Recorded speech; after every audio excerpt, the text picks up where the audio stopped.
Wir sind mal wieder Backstage beim Wacken Open Air 2017. Bei mir jetzt eine echte Legende, Dave Mustaine from Megadeth. Did you understand everything? My name. Well done. And Wacken was in it. Great to be here. We were here, we played the 25th anniversary 2 years ago here, and that was really exciting because Germany is a very special place for a lot of us in the band because, you know, a lot of us have roots many generations ago. Plus, we all really admire the German approach towards metal. You know, Destruction, Creator, a lot of those bands are you know, they're slugging it out, and it's cool. You know, no matter what, they don't give up. The bullet belts, the tight jeans, and stuff like that. And you gotta hand it to somebody who stays true to themselves. That's really admirable. Why do you think Germany and heavy metal is such a good combination, or like still since the 80s? Like I'm not saying that that is the best combination. I'm saying that what they're doing, you know, just staying true to themselves. You know, heavy metal music, the nomenclature has gotten so expansive what metal means. You know, when you think, okay, Slayer's metal, and so is Stryper. Stryper's white metal, Slayer is black metal, or you know, heavy, whatever you want to call it, thrash beat, blah, blah, blah. But who would think you would compare Slayer and Stryper? You wouldn't. But that 5-letter word at the end of the definition, metal, country metal, disco metal.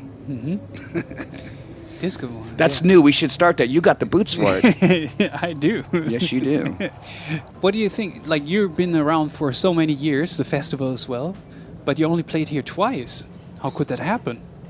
Schedule, timing, all right, you know, stuff like that. A lot of times when you travel, the irony is so many bands from America make the trek over to Europe, and this lineup here today is so diversified with all the different nations and all the different bands that make up, you know, the people in it, and with the advent of the internet, now people can be in bands and not even be in the same country anymore. You know, the thought of me living in Tennessee and my band being in California and Arizona before, I would have thought it's impossible. So, yeah, but talking about technology, you were one of the first bands ever who have a website. Is that right? The first, like ever. The first, yeah. Was it the first band website? Now, the internet was, depending on who you believe, Al Gore says he invented it. I think he invented the sun too, but he did. The website we had was called Megadeth Arizona. It came out October 31st, 1994 with Capitol Records. And, you know, this was so bizarre when we first got it and I saw what a chat room was. I don't think I blinked for a week. I was typing and typing and typing and typing and typing, and then people were doing these scripts where they would come into the chat rooms and do stuff like pretty complicated, different band names and stuff. There was this one guy named Shit, and he would go in there and type the word shit and just shit. And I was like, okay, so we had to figure out how do you catch the frame, get his IP, block the IP, and here I am. I was, you know, a guy that was homeless and just beating on a guitar, and, you know, in a matter of a couple of fortunate decisions and being in the right place at the right time, now all of a sudden I'm at the forefront of innovation in music and how to communicate with your fans. And we've really taken our fans, the fan club, the internet, social media, all that stuff to the extreme. But what will be next? So when you're always ahead on everything, what do you think? What should I tell you? Yeah. What do you tell you? Yeah, man. When you're already working on it, or do you think there will be something groundbreaking? I mean, streaming. Well, yeah, I know something. We're going to be doing something at Bloodstock in England, where I can't tell you. I can't tell you. Too complicated? Okay. I want to say it. When will it be?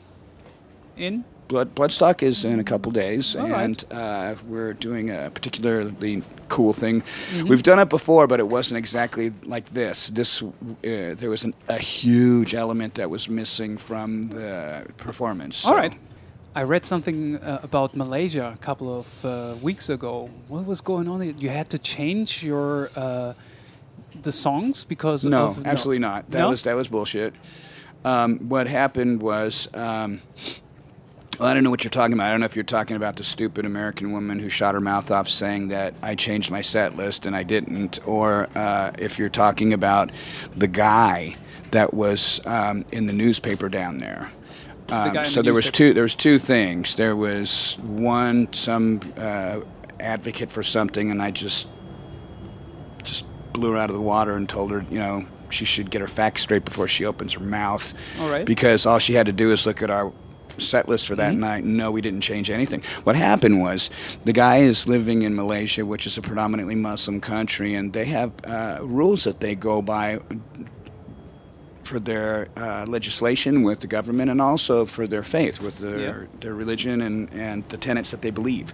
So this wasn't even so much about the Muslim faith or anything like that. It had to do with the legislation and the method in which they decide who's going to come into the country and play and who is not. Okay. And when we went there, David Draymond, my buddy from Disturbed, had said, "Hey man, just be careful, brother." And I was like, okay. Careful of what?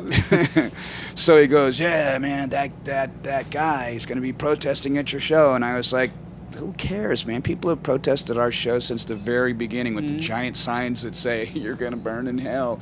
Somebody had asked me a long time ago, and Axl Rose ripped my line off after I said this. And they'd said, "What do you think about people in the Bible Belt burning your records?" I said, they got to buy them to burn them. So go ahead. I'll give you the matches. Would you say that Megadeth is a political band? No. People say that. People in the beginning used to say that we were satanic. They said that we're political, and then we got into a period where there was a lot of heartache in our band because David Ellison's mom died, his dad died, my mother-in-law died from Alzheimer's, and then my stepfather just passed away, all in a really short period of time. So all of our parental units, they all had really painful deaths, and that was really hard. And when you're a musician, you emote, and that if you're honest with yourself and with your fans, you're going to have songs that talk about what you're going through, and we shared what we were going through. What is there anything you would love to achieve? I mean, you finally got the Grammy. I know it's not a big thing. Yes, too. Who said it's not a big thing? You said that it was not a big thing. You're wrong. I don't know where you got that from. That was a big thing. I mean, you were. Is it something you were really happy about that you got? Of course, yeah. I was. I don't know where you're getting your information, brother, but this internet thing. Yeah. The internet tells the truth all the time, right? So, no, I was happy about just being nominated. Out of all the bands that when we started, there were a lot. Now there's so many you can't even keep track of it. I say thank you very much for You're that. welcome. Our time is over already. I'm sorry. Trust the internet.